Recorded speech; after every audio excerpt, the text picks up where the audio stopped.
approached by Homeland Security or FBI saying, why are you going on the Clay Douglas show? My message to those guys, if they're listening this morning, is go get a cup of coffee. Maybe you'll learn something. We both took the same oath, to defend the Constitution against all enemies, foreign and domestic. I don't recall there being an expiration date on that. I'm going to keep my big B.A., keep my friends the same. Keep the government out of my business, and y'all can keep the change. He is the free American, Clay Douglas. We know what we need. We know who to blame. Catch the Free American Hour, weekdays at 7 a.m. Pacific, 10 a.m. Eastern. I'll keep the USA, and y'all can keep the change. For the podcast and more details, visit www.freeamerican.com or catch the podcast by phone by calling 832-999-8621. Good morning, ladies and gentlemen. Welcome to another edition of the Free American Hour. I'm your host, Clay Douglas. And there's a few little things that I want to talk about today. There's let me just bring up a few first of all, let's kind of start it out with a few quotes from Milton Friedman. I believe this guy's Jewish, so we'll start this out. He lived from 1912 to 2006. He was a Nobel Prize-winning economist, economic advisor to President Ronald Reagan, the ultimate guru of the free market system. And in an interview in 1991, he said one role of prohibition is making the drug market more lucrative. He also said, to the free man, the country is a collection of individuals who compose it, not something over and above them. He is proud of a common heritage and loyal to common tradition, but he regards government as a means, an instrumentality, neither a grantor of favors and gifts, nor a master or God to be blindly followed. He said that in 1962. He also said the key insight of Adam Smith's Wealth of Nations is misleadingly simple. If an exchange between two parties is voluntary, it will not take place unless both believe they will benefit from it. Most economic fallacies derive from the neglect of this simple insight, from the tendency to assume that there is a fixed pie that one party can gain only at the expense of another. And Obama, well, he's violating all that. He's instituting communism. Maybe it's Muslim. Maybe it's Muslim. We don't know. But you know that one of the descendants of the Gamble family is done a film called Thrive. And he wrote a letter to Obama, and I want to share that with you because I think it's important right now. I mean, Obama's already got this all set up for martial law. He's got it all, and I don't want to be a doom and gloom. I don't want to be trying to scare you. I want to be trying to warn you.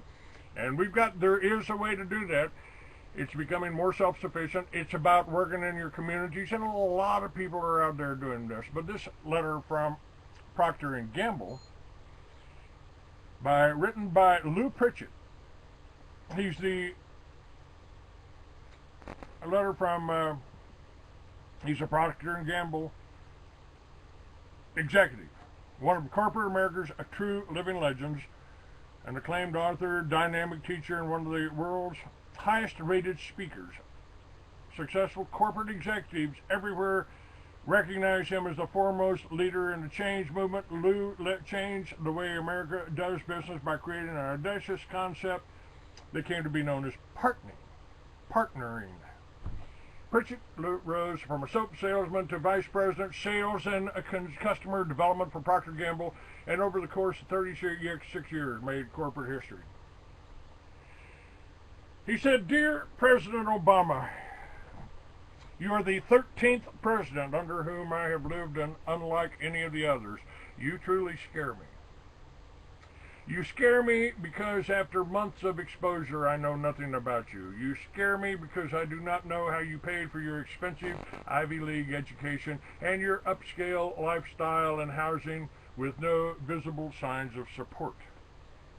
You scare me because you did not spend the formative years of youth growing up in America, and culturally, you're not an American. You scare me because you never run a company or met a payroll. You scare me because you never had military experience, thus don't understand it at its core. You scare me because you lack humility and class, always blaming others. You scare me because over half your life you have aligned yourself with radical extremists who hate America, and you refuse to publicly denounce those radicals who wish to see America fail. You scare me because you are a cheerleader for the Blame America crowd and deliver this message abroad." That's right, he's trying to set up a war right now, predicted by the Masonic leaders over 150 years ago. "You scare me," says Lou Pritchard, "because you want to change America to a European-style country where the government sector dominates instead of the private sector. You scare me because you want to replace our healthcare system with a government-controlled one. You scare me because you prefer windmills to responsibly capitalizing on our own vast oil, coal, and shale reserves. You scare me because you want to kill the American capitalist goose that lays the golden egg, which provides the highest standard of living in the world. You scare me because you have begun to use extortion tactics against certain banks and corporations. You scare me because your own political party shrieks from challenging you on your wild and irresponsible spending proposals. You scare me because you will not openly listen to or even consider opposing points of view from intelligent people. You scare me because you falsely believe you are both omnipotent and omniscient. You scare me because the media gives you a free pass on everything you do. You scare me because you demonize and want to silence the Limbaughs, Hannitys, O'Reillys, and Becks who offer opposing conservative points of view. You scare me because you prefer controlling over governing. And finally, you scare me because if you serve a second term, I will probably not feel safe in writing a similar letter in 8 years. This letter was sent to the New York Times, but they never acknowledged it.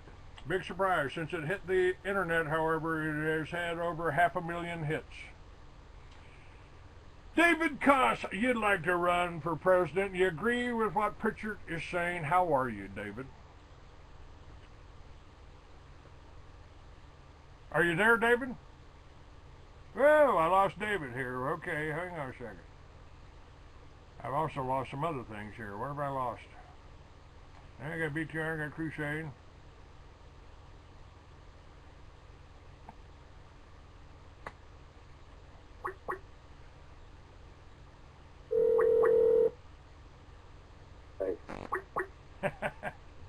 Okay, let me decline that call.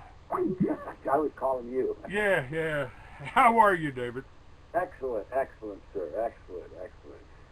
At least those trolls are coming early now. You can kick them all off the board before the show starts. Yeah, this whole thing with Lady K, that really bothers me because I wasn't upset with her. Nobody said nothing to her in here, and then suddenly it's like, oh, well, I'll just sit here, be quiet. I'll just be quiet. And then the first thing she says is something to put somebody down. My God. I know. Well, that's typical. All right. You want to run for president. You're still, and you're trying to do this. What's the update? What's this party that whose website you've told people about? Tell me what's going on. It's called nationofchange.org, and they are now registered with the Electoral College in all 50 states. And they're now seeking their presidential candidate, but they're taking applications. I've been communicating with their secretary there, and she told me that they're thinking about Ron Paul, and they're thinking about a lot of people, but they haven't decided yet. So I sent them my 5-page resume and 3 of my books, and just waiting for this weekend, actually, this Friday night, which will be Passover this year. I sent them an email this last week, told them I'm waiting on an angel, so they can wait too. But what I wanted to tell you about, Clayton, was I just read yesterday about a new mini nuclear reactor. It's called the Cube X-15. It works on plutonium, and it's been developed by a man named Rector Siegel, and it supplies 50 years of power for you in your home. It's a little cube. I'm not sure the exact size, a few feet, but it's kind of dark colored, and it's the most amazing thing I've seen on the internet yet. What do you think about that? Is this a nuclear generator? Yeah, it works on plutonium. I think the government will try to ban that about as the same way that they try to ban all of these magnetic motors, which work, but it's against national security to produce something that actually works. Sure. Well, you gotta. We can only have nuclear generators on submarines, you know. We can only have nuclear generators in plants that we control. We can only, we can't have the, guy on the block having access to nuclear technology. Right. Well, this little device, because of its size and because it says it's 50 years guaranteed for, I'm wondering whether or not, possibly we could use this type of energy supply if we just compacted it into a small size like this, rather than these big, huge power plants that keep burning up the fuel rods and overloading and cracking the containment seals and whatnot. It's just too big and too much trouble. But a small reactor like this, 3-4 feet square, could be the answer. In Australia, and I've seen photographs of the machines, I've seen them working.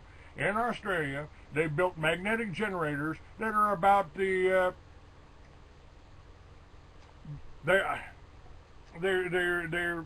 about the size of a small box fan. And they were stackable. You could stack them on one another. If you need more power, you stack another one up there. Right. Well, they are advertising these as being portable and suggesting that people in the desert and in the Middle East buy them. Now, who's selling them and where are they? I'm not sure.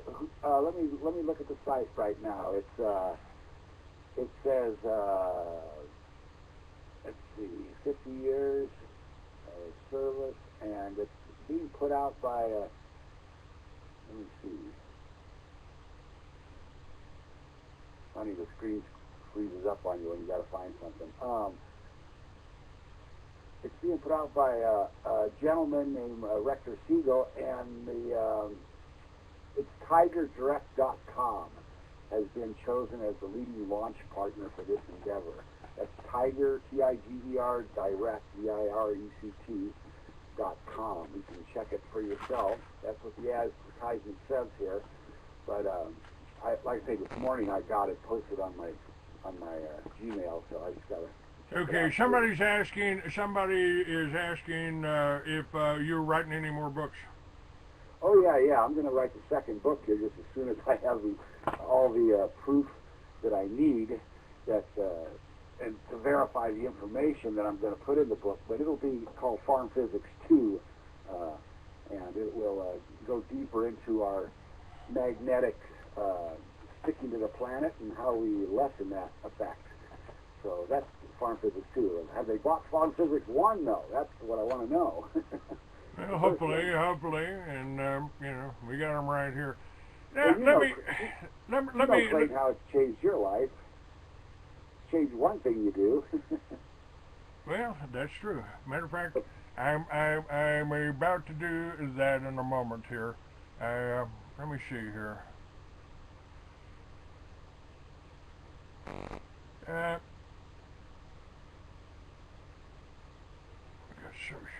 Okay.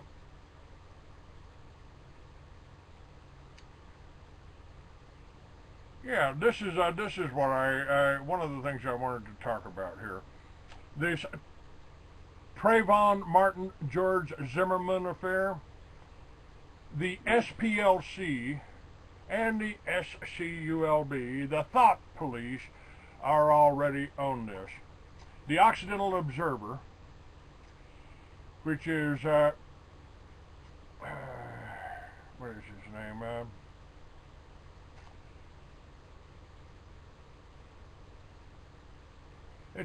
This comes from the Occidental Observer.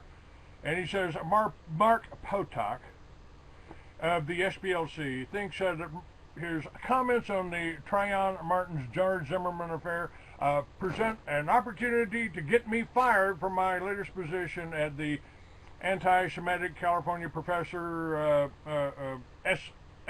CSULB. Okay, let me get this guy's name up here. If I can get this to work. Well, what's happening, Clayton, is it's coming down to the wire now for a lot of people in a lot of places. And this guy's career may be on the line as well. But, you know, hey, we've all got to go one of these days. I just want to go out in a flame of glory. Oh, and Professor Carrie Norgard, who's currently appearing at the Planet Under Pressure conference in London, presented a paper. Well, all right, this thing's switching here on me. This is Kevin MacDonald. Of the Occidental Observer is Professor Kevin MacDonald. And he says that Mark Potok of Southern Poverty Law apparently thinks my comments on the Trayvon Martin-George Zimmerman Affair presents an opportunity to get me fired from my position at CSULB. And he did evidently Southern Poverty Law. Mark Potok says, anti-Semitic California professor now attacking black people with lies. Good grief, he says MacDonald. What a title. Potok would have fit quite well in with Pravda. This latest effort is a part of a long campaign against me, dating back to 2006. And yes, Virginia, the SPLC should be seen as a Jewish activist organization. And you know what I find strange about this? They're going out and attacking everybody. They're trying to turn this whole Trayvon Martin and George Zimmerman affair to set us up for race riots. Exactly. They're trying to instill the hostilities in the people. But the thing that they don't figure on, Clayton, is the people have lost their jobs, lost their houses, lost every hope for continued existence, and it's hard to get people to fight when they're so exhausted from just trying to survive on the planet. So I think what they're trying to do is going to work against them and in our favor soon. It's going to be a little bit different playing field this coming summer, when you can't even buy bread for less than $5 if you can find it.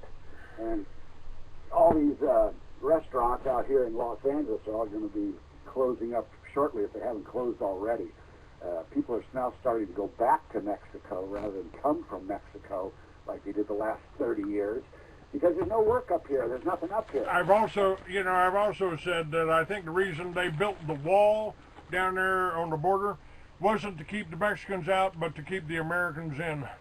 Yeah, that's another way of looking at it. Now, this Occidental Observer,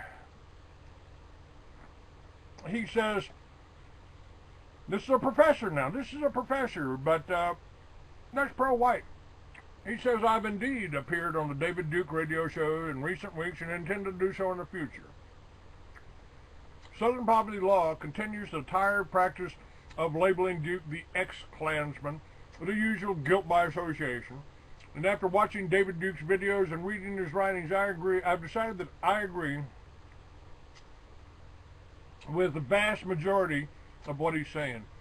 His main mantra that he repeats at the beginning of every radio show is that all peoples have a right to a homeland and have a sense of peoplehood. What Frank Salter terms universal nationalism. The problem, of course, is that only white people of European descent are enduring a suicidal wave of non-white immigration that will make them relatively powerless minorities in areas they have controlled for hundreds, and in the case of Europe, thousands of years. So, as do I, Duke repeatedly calls attention to the hypocrisy involved in the mainstream Jewish community and activist organizations in the diaspora West advocating multiculturalism and massive non-white immigration, while steadfastly promoting Israel as a Jewish ethno-state where Jewish racialism is alive and well. While people like Duke must live with the label of ex-Klansman, ex-militia, right-wing extremist, all of this coming from Southern Poverty Law, a Jewish-run organization, is that there's supposedly reformed far left radicals and terrorists like Bill Ayers are welcomed into polite society and have positions at prestigious universities. MacDonald says, in their attack on me, the SPLC exonerates Martin by noting he had no juvenile criminal record, but let's have a little common sense here. Multiple suspensions, it says in the Miami Herald, paint complicated portrait of Trayvon Martin. The officer reported he found women's jewelry and a screwdriver that he described as a burglary tool, according to Miami-Dade Schools police report. Word of the incident came as the family lawyer acknowledged that the boy was suspended in February for getting caught with an empty bag with traces of marijuana, which he called irrelevant, and an attempt to demonize a victim. Trayvon's backpack contained 12 pieces of jewelry, in addition to a watch and large flathead screwdriver, according to the report, which describes silver wedding bands and earrings with diamonds. Trayvon was asked if the jewelry belonged to his family or a girlfriend. Martin replied, "It's not mine, a friend gave it to me," he responded. He declined to name the friend. So we have a non-wealthy male high school student with a whole lot of valuable women's diamond jewelry, no credible explanation of how he got it, and what is described as a burglary tool in his backpack. I never said or wrote that he was convicted, but if you believe that Martin got the jewelry legitimately, I have a bridge I'd like to sell you. It's certainly legitimate to bring this up when the address in the issue of the media bias is how it presented Trayvon Martin. Now, this is the kid in Florida, in Sanford, Florida, that was shot by George Zimmerman, and they are trying to paint George Zimmerman as white, and he's a Mexican Jew. So they're trying to paint everybody every color under the sun, and it's actually getting ridiculous at their attempts. But what that call you made yesterday to Grandma, that just touched my heart, and I feel so bad for her. And she's getting so old, and she's got no direction to go and no one to help her. But I wish I had $1 million so I could send her half of it, because it's just, the intelligent ones, unless I really, really feel for Clayton, but there's nothing that we can do for anyone now except speak the truth and hope they hear it. It's coming down to the wire here at the end of the summer, so everything you've done is just incredible and unbelievable, and I'm here every day just to listen to you. So when you asked me to call in today, I thought, well, heck yeah, I'll call in. I'd love to. I've got more guests coming up. One lady that I had on last week is pointing out a new danger, one that I haven't even really been aware of. And it's these smart meters. Now, I haven't seen anything. I don't have a smart meter on my house. But they're broadcasting units, and they're also emitting radiation. Now, you can do a little experiment to see just how much radiation a cell phone puts out, because if you put a cell phone to your chest and hold your arm out and somebody tries to push it down, they can push it down real easy. It'll do the same thing. You can do the same thing under neon lights. You know, it weakens you. Sure. And she's talking about these things as another form of mass attack. Now there is, in my eyes, based on my research here over the last 20 years, and I've had some of the most intelligent people from all over the world on my show. It's they're trying to kill us. They have killed over 50. How many Americans die of cancer every year? There's a hell of a cancer industry out there, and your cure for cancer is probably as good as anything the Mayo Clinic has got in the form of radiation, which is killing you. Oh yeah. Oh yeah. And the food, Monsanto, ninth plank on the Communist Manifesto, corporate farms. The Monsanto is creating food that kills you. This poisonous that rats won't eat. Rats won't eat genetically modified corn, yet they're trying to force them to feed it to your children. Yep, there's a lot of crap going on nowadays, and it's coming from all directions. And I think this is why it is coming from all directions, is we're all supposed to realize it and wake up and ask each other, what do we do about it now? And there's only one direction and one way to take care of all these different problems, Clayton, and that is to vote independent this fall and to make your vote count. It's always been divide and conquer, and it's always been a two-party system, and that's how they got this whole mess going. They kept it going all these years, but it's not going to go any longer. You know it, I know it, and they know it too. I hope. Now, by the way, let's get back to Israel for a second, if I can do this.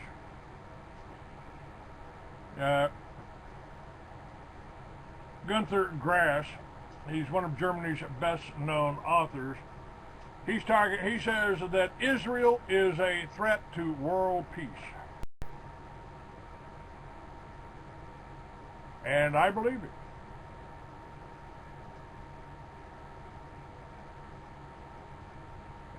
Are you still there?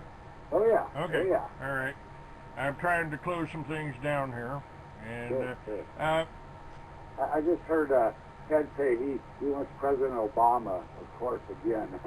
I was just typing in, you'll be repeating the mistake. You know, some people out there, they're real smart. They got a lot going on, but they're just doing it the wrong way.